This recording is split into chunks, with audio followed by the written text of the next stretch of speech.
Hello everyone, today I'll be doing a book review on Ben Shapiro's most recent book, The Right Side of History, How Reason and Moral Purpose Made the West Great. This book was only published a few weeks ago, and in this book Ben Shapiro argues that the West was great or is great, however that is now decaying and now we're blowing it. In fact, it's either the intro or the first chapter begins by him saying that the two primary questions of the book is why are things so great and why are we blowing it? But before he argues why things are so great and then later why we're blowing it, he first sort of gives us an idea of what he means by great. And then that comes in his second chapter where he talks about happiness and what it means to be happy and what purpose the government serves in that. So first I'll talk a little bit about that.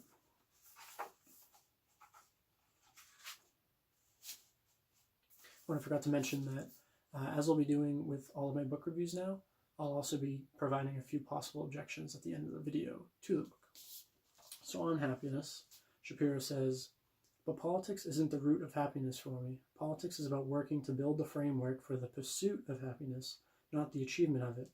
Politics helps us establish the preconditions necessary for happiness, but can't provide happiness in and of itself. The Founding Fathers knew that." And then he says later, "At no point did Jefferson suggest the government could achieve happiness. None of the founders thought that it could. Yet more and more Americans are investing their happiness in politics. Instead of looking inward to find ways to better their lives, we decided that the chief obstacle to our happiness is outside forces." And then he says later that we seem dedicated to the proposition that if only we can change the political landscape, then we can achieve the happiness we crave. Instead of leaving each other alone, we seek to control one another. If only Bob would do what I want, I'd be happy. And if I elect the right guy, he'll make Bob do what I want him to do. And Shapiro says that in order to be happy, we need four things, four conditions. So he says also in this chapter on happiness, so what do we need to generate the moral purpose that provides the foundation of happiness? And I forgot to mention, he agrees with Plato and Aristotle that moral virtue is important for happiness. Plato said that it's a sufficient condition for happiness, and Aristotle says it's a necessary condition. And I believe Shapiro agrees with both of them that it is at least necessary. So he says, we need, in my estimate, four elements: individual moral purpose, individual capacity to pursue that purpose, communal moral purpose, and communal capacity to pursue that purpose. These four elements are crucial. The only foundation for a successful civilization lies in a careful balance of these four elements. And then he argues that the two foundational pillars of the West are what he calls Jerusalem and Athens. And by Jerusalem, he's referring to the Judeo-Christian religious tradition of Judaism and Christianity, respectively. And by Athens, he's referring to ancient Greek philosophy, primarily around Athens. And most specifically, he's referring to Plato and Aristotle. And then he argues that those two pillars sort of synthesized in the best way during the one half of the Enlightenment. And he divides the Enlightenment into the American Enlightenment, and I would also throw in there England as well, but I don't know if he does, and then versus the Continental European Enlightenment. And he says that in the American Enlightenment, the Founding Fathers, where the American Revolution happened, used both of these pillars to basically found Western society and civilization. And that is what made it so great, is that they used both Athens and Jerusalem to make a civilization that allows for those four elements to thrive, and therefore for human beings to live with moral virtue and purpose, and to be happy and to progress civilization. And I'll read a little bit about what he says with the Founding Fathers. He says, after discussing the journey throughout history of Athens and Jerusalem, this long philosophical journey would come to fruition in the first country in history to be crafted based on philosophy, the United States of America. The Founding Fathers were devotees of Cicero and Locke, of the Bible and Aristotle. They'd done their reading, and they based their new national philosophy on the lessons garnered from that reading. natural law rooted in reason and enshrined by religion, individual natural rights balanced by corresponding duties, a limited government of checks and balances designed to protect those rights in accordance with natural law, and inculcation of virtue to be pursued by individuals and communities, again in accordance with the dictates of natural law. And he says that, but that founding philosophy, the crown jewel of the West, has not prevailed. It has instead been gradually decaying. With that decay, the foundations for human happiness have been eroding.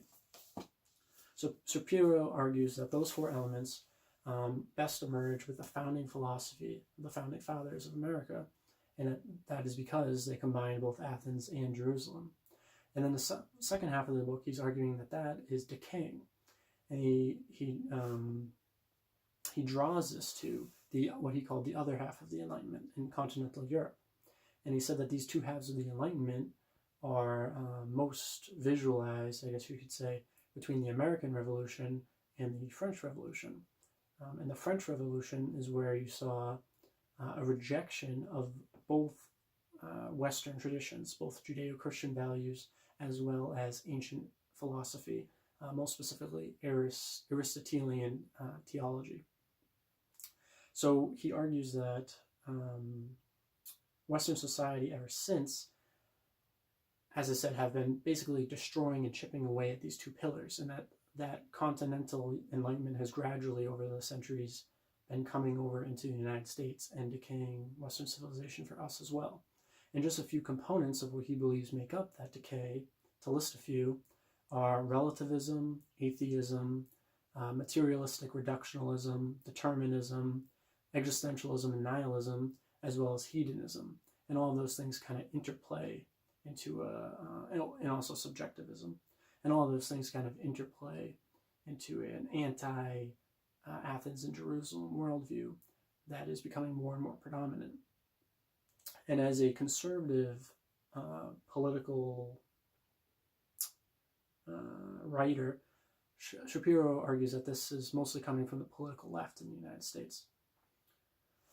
So that is his, he ends his book with a sort of a call to action to re-educate ourselves with Western values, with Western traditions, and reincorporate both Jerusalem and Athens into our lives in order to reestablish a society which will allow those four elements of happiness to thrive. And he says that we need to educate our children and bring them up according to Western tradition in order to do so. Excuse me. So I really enjoyed Ben Shapiro's The Right Side of History, How Reason and Moral Purpose Made the West Great. I wasn't expecting something so philosophical, not only in terms of political philosophy, but just general philosophy, epistemology, metaphysics. It goes pretty deep at points. And I really liked how he shows how the root of politics really is philosophy. And I think that such a popular political figure in today's political climate, this book will hopefully really bring the fact that philosophy underlies politics to the mainstream, to the forefront. And I'm hoping that this book, whether or not people agree or disagree with it, even if people disagree with it and his positions radically, I still think it's worthwhile that this is out there, because I think it's going to start a more philosophical conversation about politics rather than a more normative policy talk, which, not that that's not important, but I think these sort of more deeper philosophical discussions and their implications on politics are important as well. And I also have read previously Ben Shapiro's Bullies, which I read back in 2016, though I've yet to do a review on it. And part of the reason I haven't done a review is because I was a little bit disappointed by it. I mean, it was good, but I had, watched a bunch of YouTube videos and stuff with Shapiro talking, thought he was very intelligent, even though I don't agree with him on everything. But then this book kind of fell short for me. This book, however, met my expectations and exceeded them. When I bought it, I figured I would like it, knowing that I somewhat like Ben Shapiro. However, when I started reading it and realized how philosophical it was, I really started to enjoy it, and I'll probably reread it not too far into the future, and yeah, I recommend it. What are some other points I wanted to say about it? Oh, another thing that I think he does good in it is that he talks about how the sort of this idea of Enlightenment exceptionalism and how the Enlightenment, the scientific revolution, was so radical and that it threw away the shackles of the church and philosophy, and there's sort of this idea that science like broke away from philosophy and religion, and that's why we've been progressing. And he really makes a historical argument that that's not the case. That not only are they connected to both those pillars of philosophy and religion in the West, but they're also sprung out of those, and that they are in many ways an outgrowth of those. So he really takes sort of those maybe Enlightenment exceptionalists to task, and says that you can't separate the two. So Ben Shapiro's The Right Side of History. I'm going to rate it a 4 out of 5. I didn't think I was going to rate it that high, but I did enjoy it. But it's still not a 5 out of 5 just because it's not amazing. And also, just to give a few objections to it, though none of them are super substantial, is I wish that he had talked more about the Founding Fathers and what he called the founding philosophy, especially since that seems to be sort of the hinge on which this book rests, because he argues a lot about what went into the founding philosophy. He has a whole chapter devoted to Jerusalem, a whole chapter devoted to Athens, but then when it comes to and then after that he argues multiple chapters on why we're going away from that founding philosophy, of which Athens and Jerusalem respectively contributed to. But in terms of describing the actual founding philosophy, he only devotes maybe a few pages and maybe 1 or 2 sections of it, of which I read like a paragraph earlier. So I wish he had went far deeper into the Founding Fathers and the Constitution and how much the founding philosophy allows for those 4 elements that he deems to be necessary for living a life of moral purpose and therefore happiness. And on a similar vein, while I don't think he dived deep enough into the founding philosophy, also in his conclusion, I don't think he left a lot wanting for on what to do and on how to save ourselves, if you agree with him, and save the West, if you agree with him, from this decay. I didn't think his call to action was as good as I think it could have been, especially from Ben Shapiro. I think he could have done a little better. He gives us 4 points. I'm not going to read them. They weren't that great. It was like, we're all friends, and your civilization is exceptional. I don't know. I thought it could have been a little more substantial. So yeah, I was a little disappointed with the conclusion. I had a few other objections here. Oh yeah, I don't think he was quite charitable to some secular attempts in philosophy, both from the Enlightenment onwards, in preserving the 2 pillars. In other words, I think he was a little uncharitable to moral realists, especially moral realists such as Immanuel Kant and non-utilitarian moral realists. And I also think that in terms of a secular idea of meaning, there are there's a good group of analytical philosophers today who argue that there can be meaning secularly, and so there can be an objective meaning to human existence. The only point in this that I think he talks about the potential of a secular meaning is when he's talking about Darwinism and the idea that maybe the only objective meaning of human life, according to a world where God is dead, is that of reproducing and perpetuating the species, and then he rejects that, and I would argue rightfully so. But I don't think he gives enough research, and certainly not enough content, actually not at all, into attempts at secular meaning which preserve the Greek telos.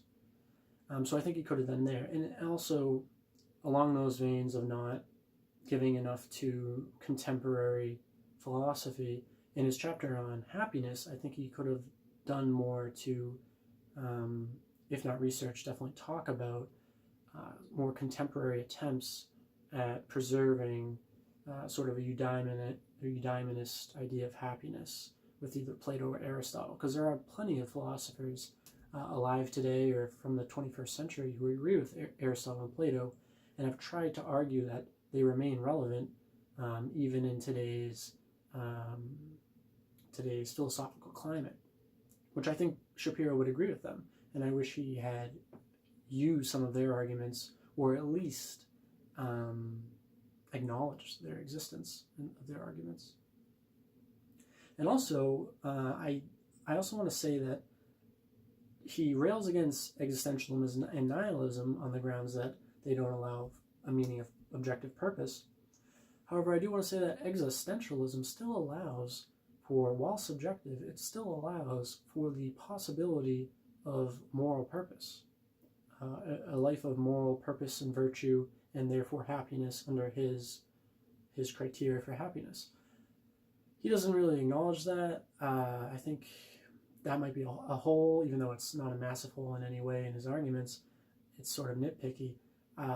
Still, according to his definition of happiness and the criteria for which you need to meet it, you could be an existentialist and meet that criteria of happiness.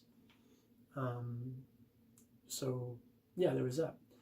And then, let's see, there's one other thing.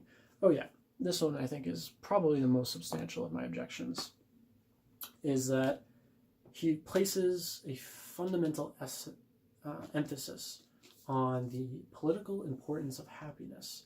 In his second chapter, he opens it with his second chapter titled The Pursuit of Happiness, the first chapter entitled The Pursuit of Happiness. He opens it with the question, are you happy? And then down the page he says, this question is the most crucial one. And then he jumps from there into the whole political discussion on Jerusalem, Athens, founding philosophy, the decay, and what have you, and the four elements that he believes to be criteria for happiness according to a life of moral virtue and purpose. However, I think that this is potentially problematic to see happiness as he puts it, the most important question, especially when you're talking about politics. Politically speaking, I think that placing happiness at the primary goal for happiness could be potentially dangerous. He places happiness above liberty, for example, not specifically, but by implication. And because of that, I would say he's possibly more along the lines of John Stuart Mill. Where did I put it? John Stuart Mill in On Liberty, who makes a very, very good argument for liberty. He's often cited by conservatives and libertarians for his arguments according to liberty. However, he believes in liberty as a means towards an end, that end being a utilitarian idea of happiness. And similarly, I think Ben Shapiro believes in liberty. He believes in very small government. However, it seems, at least by implication, that he believes in liberty only as a means towards the ends of happiness via moral purpose and virtue. However, he does that while, I think, at least, believing, or at least applying, that he falls into more in line with John Locke and the Founding Fathers and the founding philosophy, as he puts it. However, John Locke and the Founding Fathers, or at least most of the Founding Fathers, would put liberty above happiness as an ultimate end. Think of, for example, Patrick Henry, give me liberty or give me death. Well, a dead person isn't probably very happy. Happiness isn't the primary foundational purpose for a limited government. It is a byproduct of the liberty to pursue happiness is what's important. Now, like I said in the quote that I read in the beginning of the book, Shapiro does say that he doesn't want a government to provide happiness. He wants one which will allow the liberty to pursue happiness. However, the fact that he still places that pursuit of happiness over things, other considerations such as liberty, or perhaps a Hobbesian might say security, it's nitpicky, but I think that some people, especially libertarians and some conservatives, might take him to task on that. But again, that's a pretty nitpicky objection. And overall, Ben Shapiro's The Right Side of History, How Reason and Moral Purpose Made the West Great, I'm going to give a 4 out of 5. Great book. If you like philosophy, if you like politics, if you like the philosophical implications, philosophical underlying foundations for politics, I would suggest Ben Shapiro's book. Thank you for watching.